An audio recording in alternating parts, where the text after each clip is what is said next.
tells us to pour distilled water into the burette and allow it to drain. And the reason why we do this is so that we make sure that the only thing that we're going to be using is our titrant and there aren't any other contaminants. Okay, so I pour it in. I've got my trash can of a beaker right there. I'm going to turn the stopcock parallel to the burette. I'm going to allow that to flow out.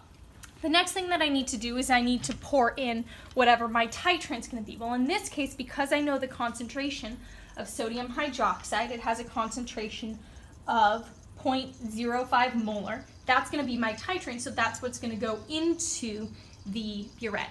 Okay? So I'm going to wash the burette out twice. I'm going to use a funnel just simply to make pouring easier. Okay?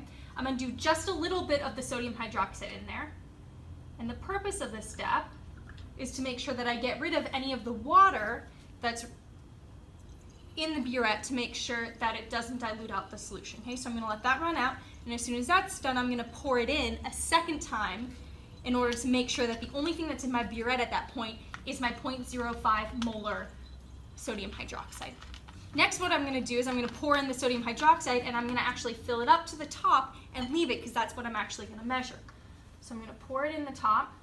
If you notice, if you pour too much, you might notice when you're doing this, if you pour too much into the funnel all at once, it'll get backed up.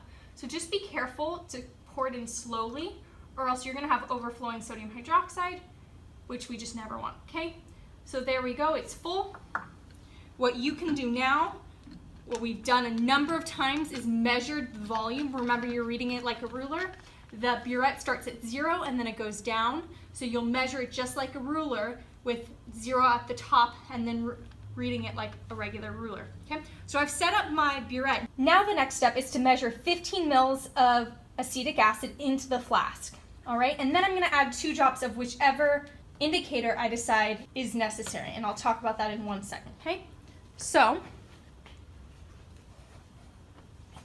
I'm going to measure out 15 mils of my acid.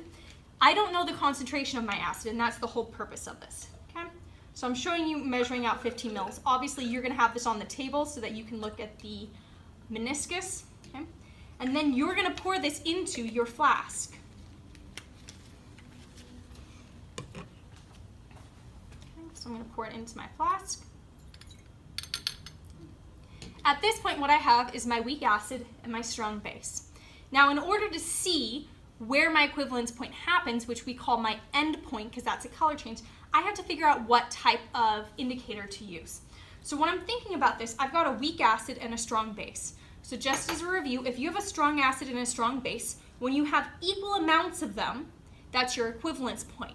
And at that point, if it's a strong acid and a strong base, your pH would be 7. So you need an indicator that changes color right around a pH of 7. If you have a weak acid and a strong base like we have in this case, then at your equivalence point, your pH is going to be basic. Your pH is going to be larger than 7. So when you come into the lab, you need to look at the indicators that I've provided to you, and you need to find an indicator that has a pH of greater than 7 when it's at the equivalence point. If instead I gave you a strong acid and a weak base, at their equivalence point, the pH would be less than 7. So again, you would have to look for an indicator that changes color when the pH is less than 7. But in this case, I'm not telling you what indicator I'm using, but this indicator changes color when my pH is greater than 7. Okay, so I'm going to add 2 drops into my flask. Okay, I'm going to swirl it. And then this is just a regular titration. You've already done titration with redox reactions. Okay, remember, before I actually get started, I poured my sodium hydroxide in here. Make sure, before you measure the initial volume, make sure to turn your stopcock so that you don't have any air bubbles that cause your volume to be off. Okay?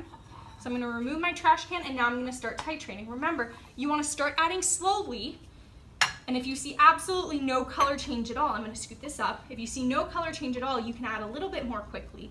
But as soon as you start to see it changing color and linger a tiny bit, make sure to add dropwise. So again, and the other thing for you to know is once you decide on your indicator, you'll know what color it changes once it's at its equivalence point. So I don't see any color change initially, so I'm going to just allow this to run until I start to see a color change. And as soon as this changes color, that's when I know, right when it turns whatever color it's going to turn, and then it might turn back to the original color, that's when I'm at my end point. All right, so I'm not gonna ruin it, the surprise for you, and tell you what color this is gonna be, because that'll help you determine the indicator you need to use. But remember, when it has slightly changed color, then you'll again measure the volume using it just like a ruler. You'll find the difference, and then you can figure out the concentration of your acid. Since you know the concentration of your base, you know the volume of base you needed to use, you know the volume of acid you used, then you can determine the concentration of the acid that you are using, which is the ultimate goal.